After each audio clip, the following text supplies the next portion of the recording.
தேவனுக்கே துதி கனம் மகிமை உண்டாவதாக. அன்பான ஃபேஸ்புக் வாட்ஸ்அப் நண்பர்களே, உங்களை யாவரையும் ஆண்டவராக இயேசு கிறிஸ்து நாமத்திலே தேவக்கர ஒளிகள் சார்பாக 5 நிமிட செய்தி நிகழ்ச்சி உங்களை வாழ்த்து வரீங்களா? சந்தோஷமா இருக்கிறீங்களா? நீங்கள் எல்லாரும் சந்தோஷமா இருக்க கருத்து விசுவாசிக்கிறேன். இந்த நாளிலும் சங்கீதம் 120 சங்கீதத்தை நாம் தியானம் செய்ய போகிறோம். 120 சங்கீதத்துல மொத்தம் 7 வசனங்கள் இருக்கிறது. தலைப்பு ஆரோகண சங்கீதம். இந்த சங்கீதத்தை 3 பகுதிகளாக பிரிக்கலாம். தாவீதுக்கு உண்டான நெருக்கம் வசனம் 1, கபட நாவுள்ள மனிதர்கள் வசனம் 2 முதல் 4 வசனங்கள், தாவீதின் அங்கலாய்ப்பு வசனம் 5 முதல் 7. பிரியமானவர்களே, தாவீதுக்கு என்ன நெருக்கம்? தாவீதுக்கு என்ன நெருக்கம்? 1ஆம் வசனத்திலே, நெருக்கத்திலே கர்த்தரை நோக்கி கூப்பிட்டேன், அவர் எனக்கு செவி கொடுத்தார். தாவீது அரசனாக இருந்தார், அரண்மனையிலே இருந்தார், வனாந்திரத்திலே இருந்தார். அவருக்கு விரோதமாய் எழும்பின மனிதர்கள், அவருக்கு விரோதமான பேசின மக்கள் உண்டு, அவருக்கு விரோதமாக எழுப்பின மக்கள் உண்டு. தாவீது ராஜாவா இருந்ததினால் அரசியலிலே பெரிய எதிர்ப்பு இருந்தது. ஒவ்வொரு நாளும் தாவீது தனது எதிரிகளிடம் போராட வேண்டியது இருந்தது. தாவீதுக்கு விரோதமாக பொய் சொன்னார்கள். பிரியமானவர்களே, தாவீது சொல்றார், என் நெருக்கத்திலே கர்த்தரை நோக்கி கூப்பிட்டேன், அவர் எனக்கு செவி கொடுத்தார். என் நெருக்கத்திலே கர்த்தரை நோக்கி கூப்பிட்டேன், அவர் எனக்கு செவி கொடுத்தார். நம்முடைய ஜெபத்திற்கு ஆண்டவர் செவி கொடுக்கிறாரா? யோசித்து பாருங்க. அவர் சொல்றாரு, அவர் எனக்கு செவி கொடுத்தார்.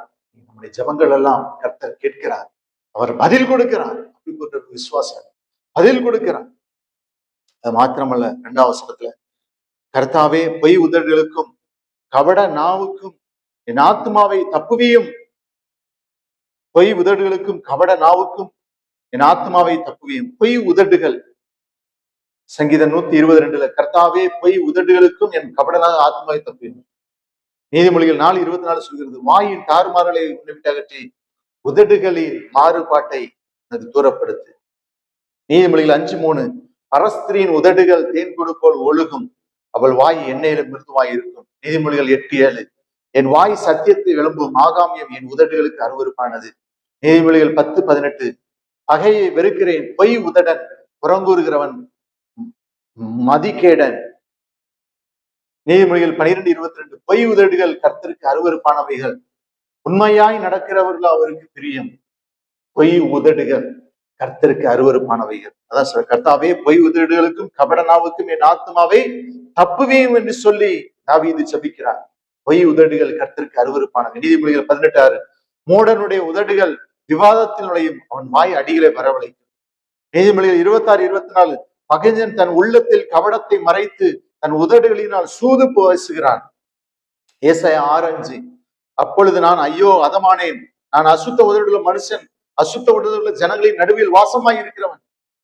மல்கியா 2:7, ஆசாரன் உதடுகள் அறிவை காக்க வேண்டும், வேதத்தை அவன் வாயிலே தேடுவார்களே, அவன் செயலுடைய கர்த்தரை தூதன். ஆசாரனுடைய உதடுகள் அறிவை காக்க வேண்டும், வேதத்தை அவன் வாயிலே தேடுவார்கள். இதுதான் ஊழியக்காரனுடைய வாயிலிருந்து வருகிற வார்த்தைகள், வசனங்கள் வர வேண்டும். இன்னைக்கு ஊழியக்காரன் ஒருத்தருக்கு ஒருத்தர் குறை சொல்லிட்டு இருக்காங்க. Never, don't to like that. அப்படி செய்யாதீர்கள். உன்னத பாட்டு 4:11, என் மனவாளியே உன் உதடுகளில் இருந்து தேன் ஒழுகுகிறது, நாவின் கீழ் தேனும் பாலும் இருக்கிறது, உன் வஸ்திரங்களின் வாசனை லீபனோனின் வாசனை குப்பாய் இருக்கிறது. ஏசாயா 57:15, தூரமாய் இருக்கிறவர்களுக்கும் சமீபமாய் இருக்கிறவர்களுக்கும் சமாதானம் சமாதானம் என்று கூறும் உதடுகளின் பலனை சிருஷ்டிக்கிறேன். பாருங்க, சமாதானம் சமாதானம் என்று கூறும் உதடுகளின் பலனை சிருஷ்டிக்கிறேன். ஏசாயா 6:7, அதனால் என் வாயை தொட்டு இதோ இது உன் உதடுகளை தொட்டதினால் உன் அக்கிரமம் நீங்க உன் பாவம் நிவர்த்தியான. எபிரேயர் 13:15, ஆகையால் அவருடைய நாமத்தை துதிக்கும் உதடுகளின் கனியாகிய ஸ்தோத்திர பலியை அவர் மூலமா எப்போதும் தேவனுக்கு செலுத்த கடவுள். உதடுகளை நாம் துதிக்க பயன்படுத்த வேண்டும்.